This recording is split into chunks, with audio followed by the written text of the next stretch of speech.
Uh-oh. I don't like the heading of this one. Let's work through this one. We've got 11 plus 3x minus 7 is equal to 6x plus 5 minus 3x. What's our goal when we're solving an equation? To figure out what it is. But Mr. Adams likes to say x equals some stuff.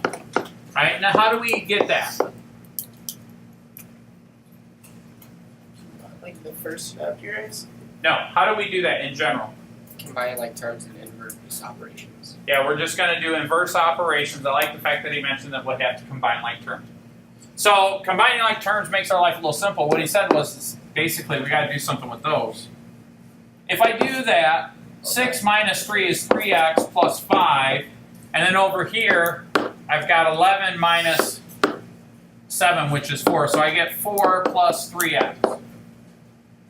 Uh-oh. So what I'm going to do is move my x over to the other side. I'm going to subtract 3x on this side. Whatever I do on that side, I have to do on the other. These cancel, and I'm left with 4 equals 5. So this equation is invalid. Yeah, 4 will never equal 5. And since 4 can never equal 5, then there are no solutions.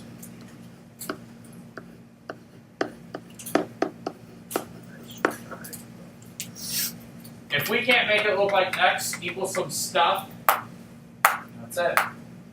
Well, wait, there's another unique case, but in this particular case, we have an invalid statement. Somebody said that's not true or something like that. Because the statement is invalid at the end, it's not the solution. Does that make sense? Yeah. All right, let's do another one. Should we do example number 5? Yeah. I would love to. Actually, you know what? There's one more for example number 4. Let me do that first. If I say 6x plus 5 minus 2x is equal to 4 plus 4x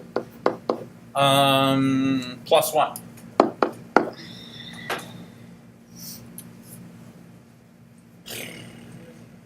All right, so let's combine like terms. This one with this is going to be 4x plus 5.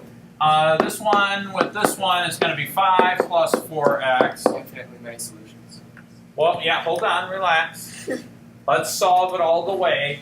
If I subtract 4x from 4x, these cancel and I get 5 equals 5. Hey, that is a valid statement. That is true.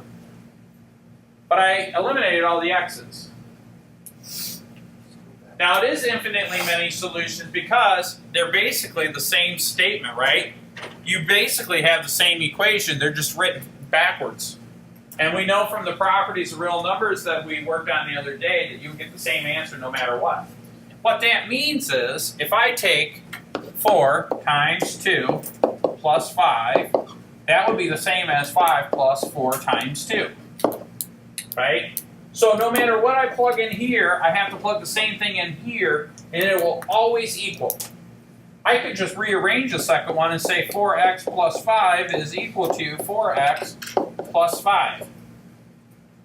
So because the reason we say infinitely many solutions, x, well, can basically be any number from negative infinity to infinity. So when you can pick out any number from negative infinity to infinity, well, that's infinitely many solutions. Does that make sense? So we would say infinitely many solutions.